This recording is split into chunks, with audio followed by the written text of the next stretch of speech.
All right, let's move on to our final topic, Matt. Our top 5 smartphone games. The reason I'm specifically, we wanted to limit this somehow.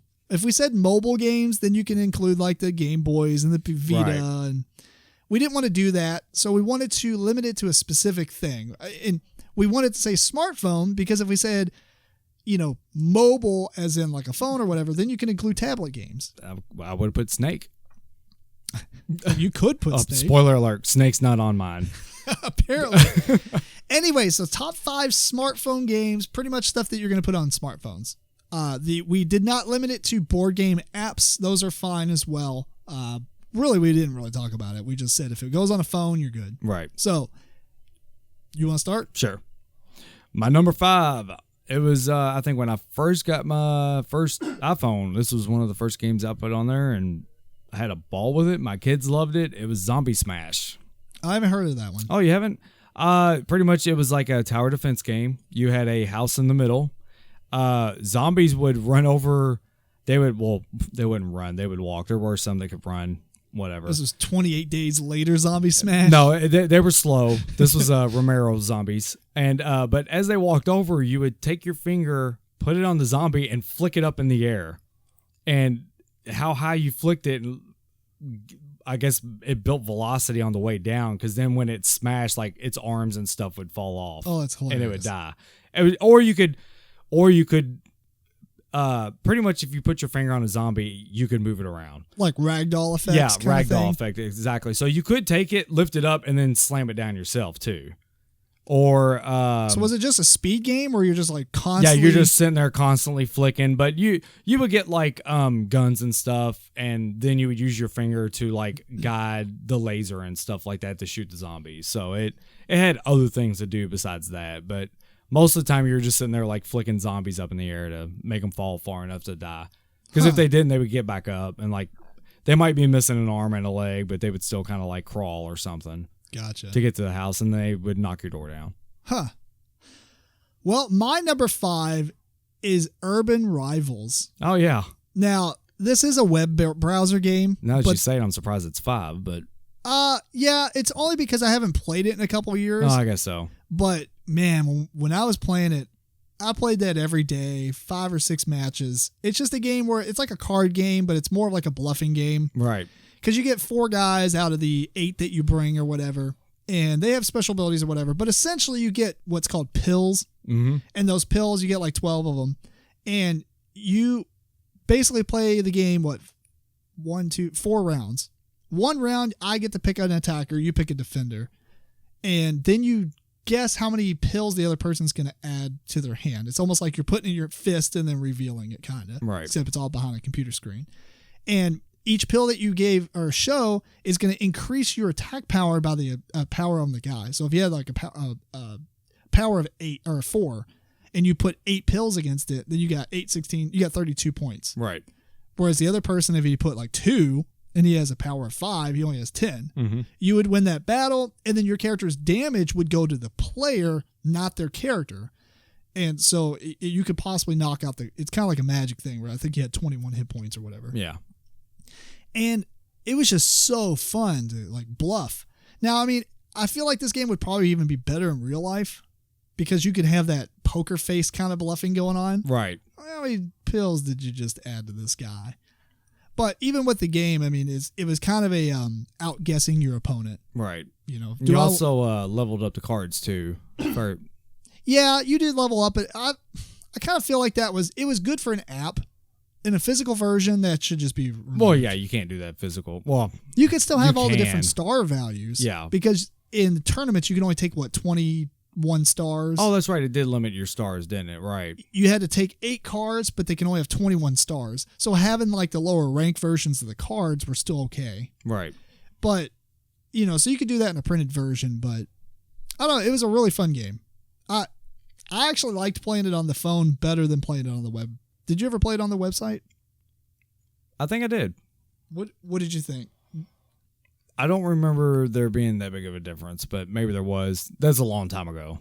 Yeah, that's true. I mean, that's a while back. I had a 3GS at that point. Yeah, we still had our computer room, so that was a while back. That was, man, a long time ago. I still have it on my phone, and I've logged into it randomly. They've got a lot of single-player missions where you play the AI, and you don't have to play against other players. Oh, okay. And you gain, like, points and stuff. There's a marketplace where you can buy cards from other players. Right. And they'll sometimes take in-game money, like gold or whatever it was. Then you got the gems that you buy with real money, but right. you can buy packs and stuff like that. It was just really, really cool. Mm-hmm. So that's my number 5. Sweet. My number 4, it was Army of Darkness Defense. It was just kind of like a tower defense. But I think you could actually move. You played as Ash as he fought the Deadites during the castle scene of Army of Darkness. Great movie. Yes. And so you're pretty much just going in the castle, and the Deadites are trying to get the Book of the Dead. And it's locked up in the cage at the end. You're sitting there fighting them. They can kind of drive you back a little bit. And as you played it, you leveled Ash up along with like his special abilities, whether they're I think like once you got to like max level, like the car would come barreling through with like the catapult thing on the front of it or whatever, or the propeller, and it would just like pretty much clear the board for you. Nice. So it was just a goofy little game. I think Parker ended up playing it a lot too. So it was something I had on my phone, and we'd go out to eat, and he'd always ask to play it usually then. So 2 questions that spawned from that. One, is this a top 5 smartphone games or top 5 tower defense smartphone games for you? Yeah, that's what it sounded like. No, it's smartphone. And 2, they re-released a remake of Evil Dead. Did you see that? You're talking about the first Evil Dead. Yeah, the one that he directed or whatever. Oh, sorry. The movie, yes. Okay, yeah. Did you see it? Mm-hmm. Did you like it? Yeah, it was pretty intense. He wasn't in it, right? No, it had. I don't think he directed or anything. That I can't think. It was a very foreign sounding name. Whoever it was that directed it, if I'm recalling right. Well, who's I can't remember his name. Who played Ash? I don't know that there was an Ash. Oh, you're talking about Bruce Campbell? Bruce Campbell. Okay, was original. he in the movie? No. Okay. Well, what I was going to say is, would you be upset if they remade Army of Darkness? It was a long way to get to that question. They actually made a series. There's a series on right now called Ash versus The Evil Dead or whatever. It's pretty much Showtime. It's kind of like a series version of the movie. Is it fun? Me and Nikki, I think, watched 2 or 3 episodes and couldn't really get into it. And it's sad because I love those movies. I've met Bruce Campbell. Bruce Campbell was actually one of the first people, like celebrity-wise, I ever met. Really? And he was cool. Super cool. It was at a bookstore when his what was the name of his book? Nothing But Chin or something like that, something like that. Something about his chin. I can't remember. Chins could talk, or I don't know, something goofy like that. But I went up there and bought a book and met him and sat with him for a little bit, and he signed it. That's cool. But yeah, he was one of the first celebrities I think I ever met. But he was super cool, and I'm glad I had a good experience with him, because if it probably would have been bad, I never would have cared to do like Dragon Con or anything. Yeah, they say never to meet your idols. That's what they say. My number 4 is a game called Nimble Quest. Did you play this at all? I've heard of this. I think I've shown it to you, and I think it's funny that you brought up Snake, because it basically is Snake the role-playing game. Really? You got a trail of guys. You know how Snake... Yes! Okay, I'll play this for a little bit. Yeah, you're right. Yeah. So in Snake, you got like a snake, and he takes up like squares worth of space or whatever. Mm-hmm. In this, each square is actually a party member, like a fighter or a cleric or a gladiator. It was or whatever. 8-bit looking too, wasn't it? It's all Nintendo type graphics or whatever. And what you do is you're moving around and you're trying to kill off other things that spawn. Instead of just collecting numbers, there's like enemies that spawn and walk around. Now your party's constantly moving, and you got to hit up, down. You swipe up, down, left, or right to make them go in that direction. And if you run in head onto a wall, your whole party dies and you lose. But as you walk by other enemies and things like that, your characters are going to use their attack to fight them. Like the wizard shoots a fireball. Mm-hmm. The fighter or whatever swings a big arcing sword. It's pretty big. It can hit a lot of area. Everybody has like a different attack or whatever. So some of the strategy is picking up new guys, but also trying to maybe pick them up in the right order, because you kind of want your fireballs and the stuff in the back. Right. Because if your warriors are in the back, then you kind of have to finagle around to get them to hit. Anyway, you play a stage by stage. Each stage you fight I guess the stage has like a enemy spawn amount. And once you killed off all the enemies that spawn, you collect a bunch of treasure on the screen and go to the next stage. Right. And you use this treasure to upgrade your units and things like that, or the main character, not the side characters you get. And you just keep going and see how far you can get. It's a free-to-play app, and it has some cool stuff that you can buy, I guess, but it's not really that necessary. Right. So, fun game. Yeah, you're right. I remember I played that for a while. Yeah, that was fun.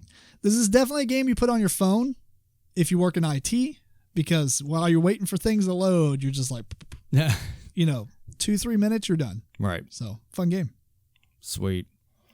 My number 3 is a game I recently started playing. Is this Pokemon Go? No. Oh. It's Clash Royale. Did you really get into the other Clash game? Yes, I did. Oh, man. This game have you ever seen anything about this game though? You know what? It looks like it has a little bit of tactical stuff to it. Yeah, because it's pretty much you build a deck, and there is elixir cost on each card, and you have a constant flowing elixir. It's building up at a steady pace. So like if I want to drop some barbarians, I've got 5 elixir right now. They cost 3. I drop them wherever I want to. They plop out, it subtracts, and then, continues building. It has some tactic because it's real time. The other player's sitting there dropping stuff at you, and you gotta, it's got like a kind of a paper, rock, scissor feel to it. You don't want to, if they got a person that's Are you sending guys down lanes, basically? Yeah, okay. Yeah, because they've got like 2 towers and one main tower in the middle that's like beyond the 2 smaller towers. Gotcha. So you're trying to break through but you can just break one side and hit their main tower, and if you can take it out, you win. This is a very League of Legends. It's like an RTS version of League of Legends. I could see that.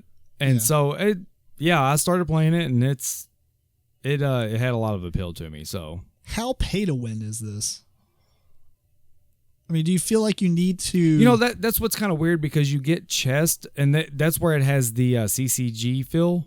The pay to win, it's still, you're going to be lucking out on if you get the cards that are like really good or not. Oh, I see. Some cards are overpowered, but you had to get lucky and pull that out of a pack, in a sense. I got to have it. You can't like craft it or anything like that. Now they do have a market where like every day, like 3 new cards will come up, and you can pay gold to get them. So, I mean, you can... Is the gold stuff that you buy with money, or is the gold the stuff you earn in the game? Both. You can earn it in the game, or you can pay money to get it. Are they ridiculous prices at that point, or? Well, I mean, you got your like common cards are cheap, and then your epic and rare cards, they end up costing more. And that's the other thing is to get levels. So if I want to level up my barbarian card, it might take 200 barbarian cards to level it up to the next level. Gotcha. So you got to like constantly sit there and try and collect and do stuff to get chests so you can build up more cards. And then you crack open chest, and it's pretty much like opening a pack of cards. See what you get. Huh. Yeah, I don't know. I thought about checking this out at one point, but I don't know. I heard a lot about it, but it seems like it kind of just died off. Yeah, I'll play it. Maybe not. Yeah, a lot of people playing it. I mean, never have a problem finding. Yeah, it never takes any time to get on it. So. And what's the match length? Like, how long does it take you to play? 2 minutes. Is it a timer? Mm-hmm. And at the end of 2 minutes, whoever did the best? Yeah, there is an overtime, 30-second overtime. If like I've killed one tower, they killed one tower. Oh, so that's a really fast game. Yeah, it's a lot chaotic, more chaotic than I thought. Yeah, so 2 minutes and 30 seconds. If it goes longer than that. All right, maybe I'll have to try this out then. Yeah, it's fairly fast. Yeah. Well, my number 3 is a game called Tilt to Live. Okay. You played this? No. All right. So basically, you have a little arrow in the middle of the map, mm-hmm. you have your phone, you put it flat, right? So it's kind of like like the game Labyrinth. You know how you put the marble on it, right. you're holding it flat, and you kind of tilt it. Yeah. It's like that. When you tilt it, your arrow goes to that direction, and you're basically trying to dodge everything on screen. All these little like red balls come out on the screen, and they're coming from every direction, kind of like asteroids look, but it's a little bit more modern. So you're flying around this little arrow. It's just a pointer arrow, like your mouse cursor on a computer. Right. So you tilt the screen to move your guy around and dodge all these things. So it's very dexterous. You pick up power-ups, and one of the power-ups you might grab, it glows and then fires off this big missile, or not missile, but like a Hadouken, like Street Fighter type thing, and it just kills all the little red dots in its path. And so you're just trying to live as long as possible. It's a survival game, but man, is it so fun. This game is really, really cool. And I kind of like it better on the phone because it's a little bit easier to handle, but I do have the second one on my tablet. Maybe my tablet's a little too big. Right. I've got a 10-inch Samsung Tab S. So it's really fun, though. It's a cool game. I'll have to show it to you. It's called Tilt to Live. Sweet. My number 2. Pokemon Go? No. It's the other Clash game. Oh. Clash of Clans. No. Clash of Clans. Oh. Everyone knows this game. I don't really need to explain it, but yeah, I'm still playing it. Been having fun. Been with the same clan for like 2 years. I feel like these people are my family. They're from all over the world. I hate this game. If we had a top 5 games that are terrible, I don't know. I just did not get a lot of like. This is one of those games that I binge played when I first installed it, and I played it for like a month or something. I did play it for a decent amount of time. I gave it a good chance. But then I think, you know what it was? The combat. And maybe it's changed now. The wars or whatever. Man, the wars were just garbage. Why are you attacking that? I didn't even put you over there. Like, why is all this stupid crap happening? Maybe I just suck at tapping my screen. I don't know. You definitely have to really learn what the units will do. I know sometimes, like, even in my clan now, like, people will be doing attacks and they just don't understand that, like, certain things work a certain way. Yeah, some of them are going to go after certain buildings first or whatever. Right? Yeah, but even at that, I think the biggest thing to gauge is they don't understand that, like, if like a Valkyrie is, she's just going to run in and attack whatever's closest. So the point of having her is you want to try and funnel her to, like, get to the middle as quick as possible.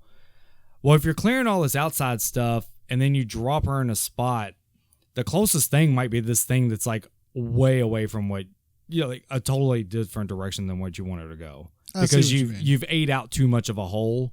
Now the closest thing to where you're dropping her is like way over there. So you sit there and like this big line of Valkyries just take off in like the complete wrong direction. Do you think it'd be too easy of a game if you can control what they attack? Like Age of Empires style? I mean, obviously they could rebalance it for that if they wanted to go that route, or if it was designed from that ground up, it wouldn't be that big of a deal. But, I mean, I don't know if it'd be too easy, but I guess let me ask you this: would it be more enjoyable if you could? Like, do you wish that was a thing? There's actually only one unit, Wall Breakers, that I cannot stand using just because they're so. Are those ones that run up and blow up walls? Yeah, because like they don't ever hit where you want them to. That's probably the only thing that I wish you could guide and say hit the wall right here. Gotcha. Because otherwise they pick corners first, and if like a corner that you don't even want to go near, if like I said, it's because they pick corners first. Yeah, they'll go after corners first. I wonder, is that a strategic advantage or is it just annoying? It's just what they do, I guess, because I don't know. It's not like a weaker spot or anything, but it's just what they do. Weird. So, that whole map is just a bunch of little squares, and I mean, it's something can be one or two squares closer, and you don't catch it with your eye. Yeah, because they are tiny, but it is a grid, essentially. Yeah, I don't know. The combat was definitely not for me.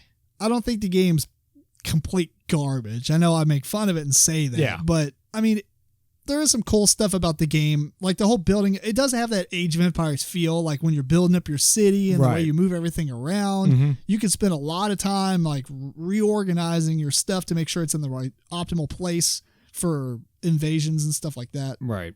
So it's got a lot going on for it. I just felt like the combat was way too, I don't know. I didn't have enough control, I guess, is what it was. So no, that's fair. Fair enough.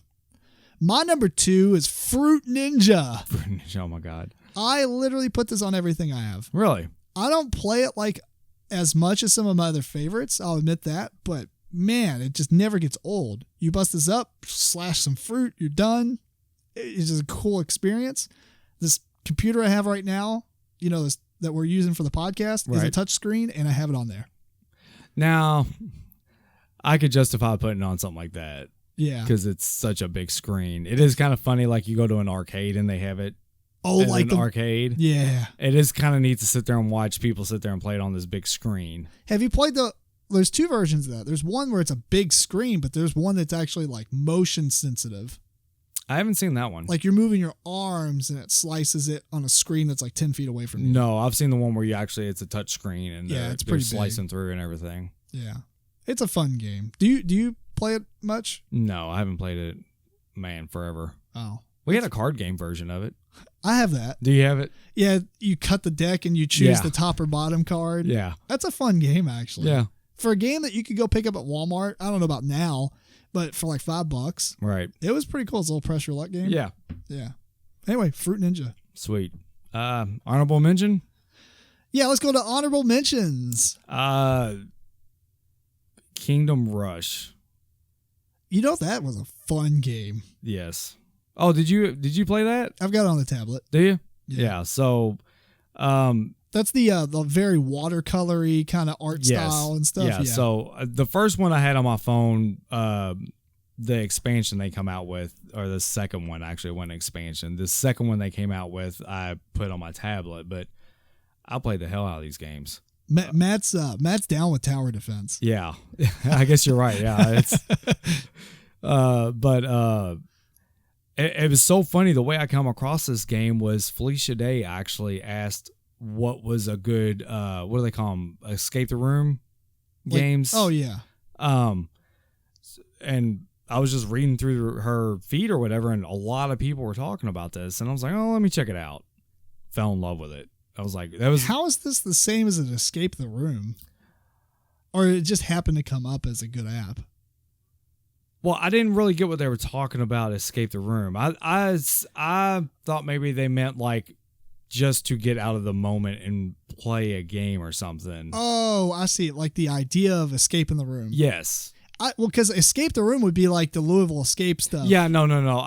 I took it as, to just kill some time and I gotcha. Escape the room or whatever. Because there's plenty of, like, have you ever played The Room on the iPhone and stuff like that? No.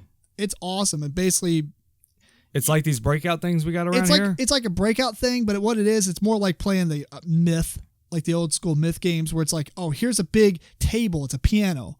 Well, you start clicking around and here's a hidden compartment. You pull that out and it's a big puzzle. You solve the puzzle and you get a key. And you're like, where do I put this key? So you spin the piano around and it's like, oh, here's a keyhole. And it opens up and it's like, what did that do? So you start looking around and then you find like new compartments that open, but you didn't see it. You just heard it.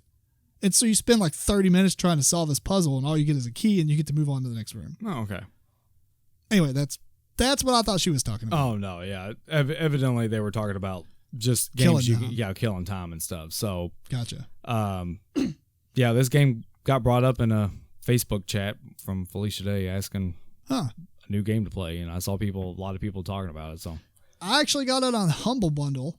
If you're not familiar with Humble Bundle, go to humblebundle.com. It is amazing. It will save you so much money. They basically just put out like 15 games. And you pay what you want. There's tiers. So you can pay $1 and get the first tier.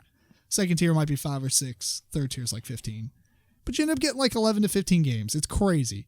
They do have a mobile version. I got a bunch of mobile games that way. Gotcha. You have any more honorable mentions? Or is that the only one? That was the only one I put. All right. I got a couple here.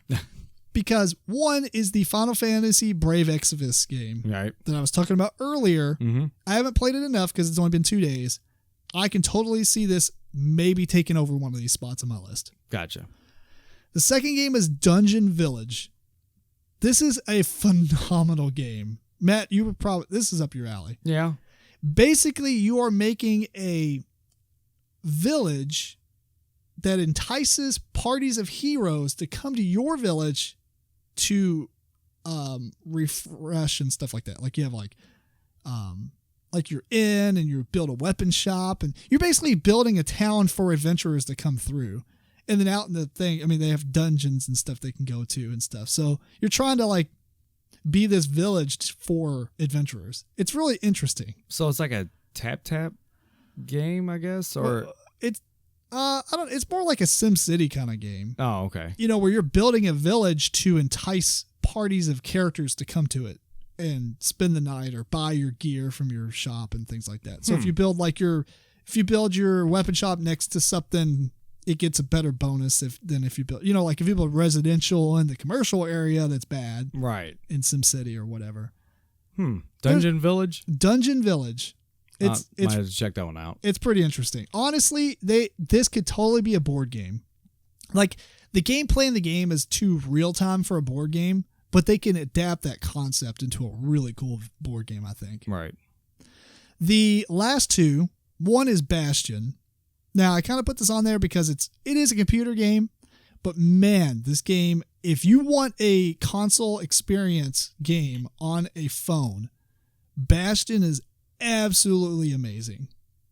Now, the only reason I didn't put it in my top 5 is because I feel like you play it, you beat it, you're done. Right. And it kind of defeats my purpose of my smartphone game list. You know, because none of my games on here are completable games. It's like stuff like Clash of Clans where you just continually play it. Right. But check out Bastion. And last, which I just put on there while we were talking, and it probably would have been either number 6 or it may have pushed Urban Rivals down, is Hero Academy. You know, I even looked at that and I didn't write it down. Would that have made your list? Yeah. Yeah. Yeah, Hero Academy. Yeah. The only reason I feel like it wouldn't be higher than 5 for me is because they really haven't done a lot to the game since it was released. Yeah. They came out with a few... It's basically a Final Fantasy Tactics style game, but instead of having a team of guys, you have 30-card deck, essentially. Mm-hmm. And you get like 5 or 6 at a time out in your hand, and you play them on the board. And the whole point is you're trying to eliminate the other opponent's crystal. And it is amazing. Yeah, it was a lot of fun. Yeah. But they released it, and we played it for a long time. They released 1 or 2 different sets of guys, and then after that, they did nothing. They didn't include any kind of ranked play, which I think would have made this game absolutely amazing. Yeah, because that was the other cool thing about it. You could be playing like 6, 7 games, and it was all back and forth turn-based or whatever. It's asynchronous. Yeah, I take my turn, you take it when you want. Right. But I am so disappointed that there was no ranked play. Yeah, that would have been cool. Yeah. I mean, see how you're actually doing against everybody. Right. So, anyway, Hero Academy, that's my honorable mentions. Sweet. What's your number 1, Matt? It's Pokemon Go. Oh. What is it really? Wow, that is taking over Matt's life. Yes, I play that more than anything now. So fair enough. I guess we've probably talked about that enough. Yeah, so anything else you want to add or no? Gotta catch them all. Obligatory. My number 1 is a game called Iron Knights. Knight.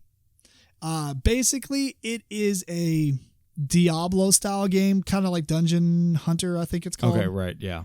And hack and slash. It's a hack and slash. You got a party of guys. You start off on stage, you kill everything, you kill the boss, you're done.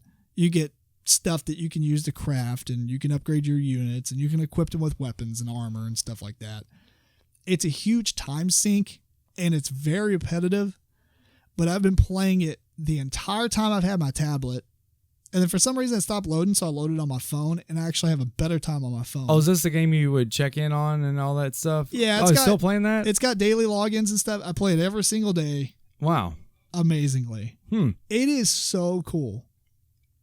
I feel like Final Fantasy Brave Exvius is doing a lot of the similar things that this game did.